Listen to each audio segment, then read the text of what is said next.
Bonsoir à tous, heureux de vous retrouver dans la rédaction de la BBC pour une nouvelle édition de BBC Info. Voici les titres de cette édition.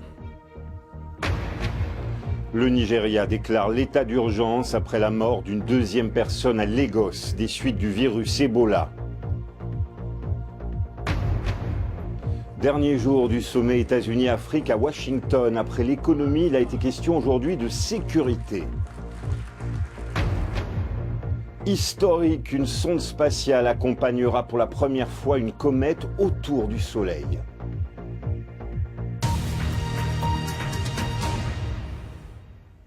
L'épidémie d'Ebola constitue-t-elle une menace de portée mondiale? C'est la question à laquelle va devoir répondre l'Organisation mondiale de la santé qui se réunit pendant 2 jours à Genève. Le virus Ebola a déjà fait 930 morts en Afrique de l'Ouest et menace désormais le Nigeria. Une deuxième personne est décédée aujourd'hui à Lagos, une infirmière qui avait traité un malade. Les autorités nigérianes ont décrété l'état d'urgence. Hélène Alex. Dans les aéroports du Nigeria, les contrôles sanitaires se sont intensifiés. Jusque-là, le pays le plus peuplé d'Afrique, avec 160 millions d'habitants, avait été épargné par Ebola. La deuxième personne à avoir succombé au virus est une infirmière. Les autorités ont confirmé être en train de traiter 5 autres personnes, tous des travailleurs de santé, tous mis en quarantaine. C'est l'urgence au Nigeria. Pourtant, contenir le virus est possible pour les experts. Le principal est de disposer des installations adéquates qui font défaut en Afrique de l'Ouest. Si on peut isoler les cas, si on a l'équipement de protection approprié pour le personnel médical, le risque d'épidémie diminue fortement. C'est ce défi auquel nous sommes confrontés en Afrique de l'Ouest. Et c'est aussi ce que disent les chefs d'État africains. Lors d'un panel sur la question à Washington, lors du sommet USA-Afrique, ils ont qualifié l'épidémie de menace pour l'humanité. Ebola est un virus dévastateur, qui n'est pas une maladie d'Afrique. Il faut percevoir ce virus comme une menace contre l'humanité, puisqu'il suffit, avec les voyages que ce virus se retrouve sur le continent américain, asiatique, ou européens pour que la crise soit mondiale et totale. Donc nous devons mobiliser toute la communauté scientifique du monde, tous les chercheurs, pour vraiment arriver à bout de cette maladie, comme ce fut le cas pour l'humanité en ce qui concerne d'autres maladies comme la peste, la tuberculose ou d'autres qui ont été vaincues.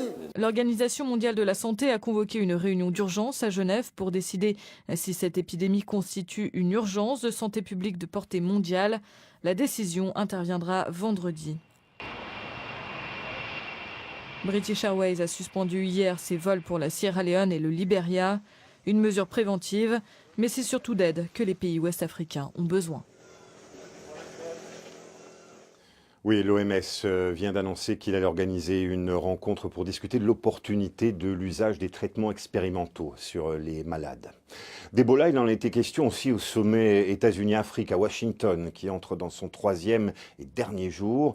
Barack Obama s'est entretenu aujourd'hui avec les chefs d'État africains de la sécurité et de la corruption, 2 facteurs qui menacent le potentiel de croissance du continent. Hier, le président américain a annoncé 30 milliards de dollars d'investissements publics et privés à destination de l'Afrique. Mamadou Moussaba. Le sommet États-Unis-Afrique a tenu toutes ses promesses. Des accords ont été conclus, mais surtout des promesses d'importants investissements en Afrique, un continent qui semblait jusqu'ici quelque peu délaissé par le président des États-Unis. Depuis son arrivée au pouvoir en 2009, Barack Obama a été critiqué pour sa lenteur à entretenir des liens avec l'Afrique et la baisse des fonds américains dans la lutte contre le VIH. Cependant, lors du dîner de gala la nuit dernière, le président américain a réaffirmé ses liens forts avec l'Afrique.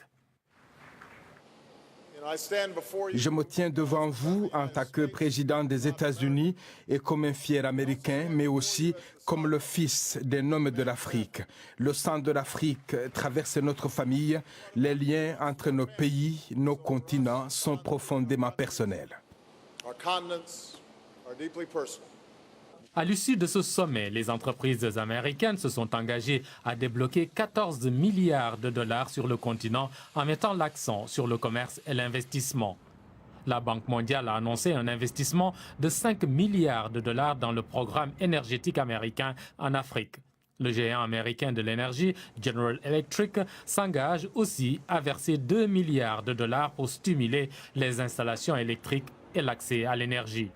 Le FMI prévoit une croissance moyenne de 5,4% cette année et 5,8% en 2015 pour les économies d'Afrique subsaharienne. C'est au-dessus de la moyenne mondiale. L'appel à tendre la main aux dirigeants du continent est donc clair.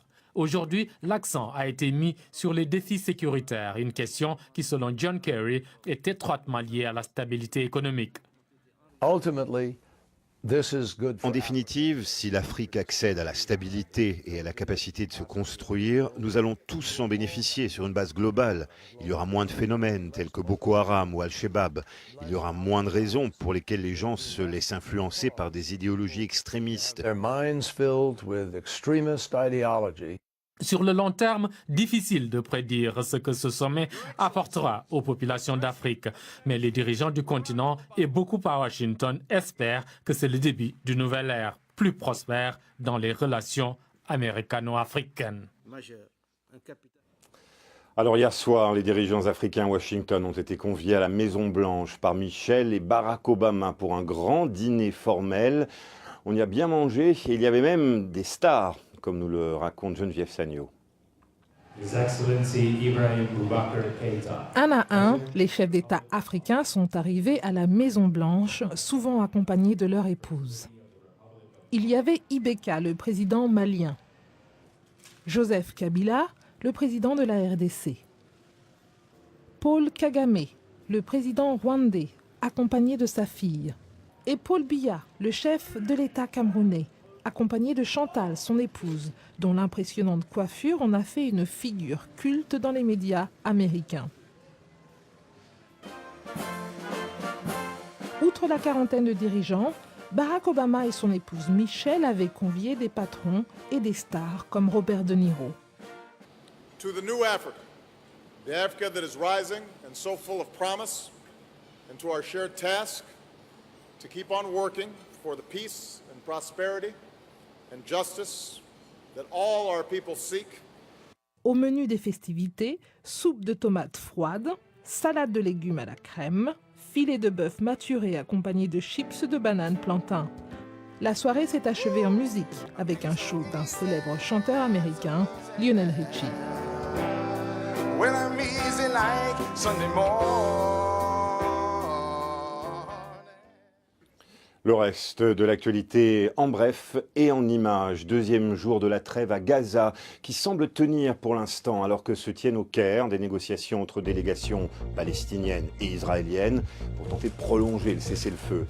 À Gaza même, des dizaines de milliers de Palestiniens ont tenté de rentrer chez eux mais ont trouvé leur maison détruite après une offensive d'1 mois de l'armée israélienne. La Russie riposte aux sanctions occidentales. Le président russe Vladimir Poutine ordonne l'interdiction de l'importation de produits alimentaires en provenance des pays qui ont mis en place des sanctions économiques contre la Russie. Le saviez-vous, Londres est la ville au monde où il y a le plus de millionnaires. 3% de la population londonienne dispose d'actifs nets dépassant le $1 million. Des riches du monde entier sont attirés par le statut international de Londres, qui est la première place financière d'Europe. Venons-en à cette avancée historique dans l'exploration spatiale. Après un voyage de 10 ans, la sonde Rosetta s'est mise en orbite autour d'une comète, la première à réaliser cet exploit. Rosetta va désormais escorter la comète autour du Soleil pour tenter d'en percer les secrets. Léonore Drago. La sonde spatiale Rosetta a débuté son orbite autour de la comète Churyumov-Gerasimenko. Rosetta va passer les prochains mois à tenter de percer tous les secrets de cette comète. Sa mission est de découvrir si les comètes pourraient être à l'origine de la vie. Il y a plus de 4 milliards d'années, elles ont bombardé la Terre, apportant avec elles de l'eau. Selon les scientifiques, en refroidissant, des ingrédients se sont mélangés pour créer les éléments grâce auxquels la vie est apparue. Charles Darwin a décrit l'origine de la vie dans une petite mare chaude. D'une certaine manière, l'eau a joué un rôle dans le commencement de la vie. Et cette eau aurait pu provenir d'une comète. Le carbone dans l'ADN qui nous compose pourrait provenir d'une comète. La théorie est que des comètes ont apporté avec elles un grand nombre de blocs de construction à la base de la vie. Des molécules telles que le carbone, l'eau et le méthane, et d'autres éléments chimiques. Ils se sont mélangés pour créer une soupe primordiale à la formation de formes de vie très simples au départ et qui, des milliards d'années plus tard, sont devenues les plantes et les animaux que nous connaissons aujourd'hui. Jamais auparavant, un engin spatial n'avait été aussi près d'une comète. Rosetta passera les prochains mois à prendre des mesures et des photos. Tout est lié. Nous serons à mesure de comprendre tout ce qu'il y a à comprendre au sujet des comètes et la composition des éléments, de comprendre si la glace sur la comète est à la source des océans sur la planète Terre. En novembre, les scientifiques enverront une sonde pour tenter de découvrir si les comètes détiennent vraiment la clé du commencement de la vie sur Terre. Alors que les jeux vidéo et la télévision monopolisent l'attention des enfants, les spectacles de marionnettes continuent de faire rêver les petits. En Égypte, ces spectacles, financés par le gouvernement, deviennent même de plus en plus populaires. Le récit de Vénus Tunchimi-Mana. Une scène familière à travers le monde, des histoires traditionnelles racontées avec des marionnettes. Depuis 50 ans, c'est ce que Saber a fait et il a vu de bons et de mauvais moments. Il est difficile de trouver un endroit pour monter un spectacle ces jours-ci. Nous avions l'habitude de nous produire dans la même rue à Saïda Zainab pendant tout un mois parce qu'il y avait un espace réservé à notre théâtre, mais ce n'est plus le cas. Cependant, la situation s'améliore. Dans ce centre culturel au cœur du Vieux-Caire, Saber joue avec Wamda et un groupe d'artistes financés par le gouvernement pour sauver l'art de la marionnette qui est en voie de disparition. Et ce spectacle gratuit devient très populaire, bien que certaines personnes pensent qu'il faut faire plus pour les promouvoir. Nous trouvons ces spectacles nous-mêmes. Il n'y a rien pour nous indiquer où et quand ils se produisent. Une partie de l'art traditionnel est en train de disparaître, alors nous soutenons ces spectacles de marionnettes pour les maintenir en vie. Depuis des générations, les festivals et les célébrations religieuses en Égypte ont été marqués par des artistes du spectacle de marionnettes se produisant dans les rues. Selon Wamda, le goût pour les marionnettes a augmenté et il espère que les spectacles rempliront à nouveau les rues du Caire.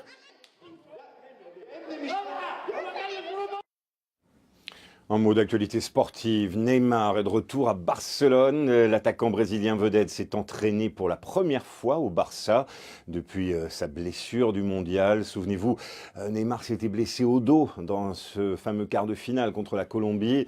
C'était avant le désastre des demi. D'ailleurs, Barcelone entamera la nouvelle saison du championnat espagnol le 24 août prochain contre Elche.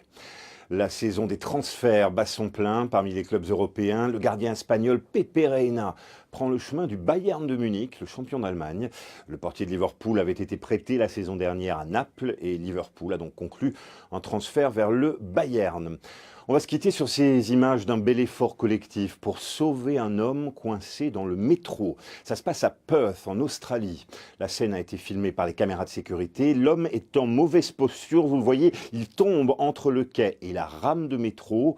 Tous les passagers se sont alors mobilisés pour pousser le train et permettre ainsi de libérer l'infortuné. Plus de peur que de mal, il ne s'est pas blessé. Il a même pu embarquer dans le métro suivant. Continuez à vous informer sur notre site internet bbcafrique.com, disponible sur téléphone portable, toute l'actualité africaine, internationale et sportive. Commentez également l'actualité sur Facebook et puis suivez-nous sur Twitter. En attendant, excellente soirée à tous. Merci d'avoir suivi cette édition.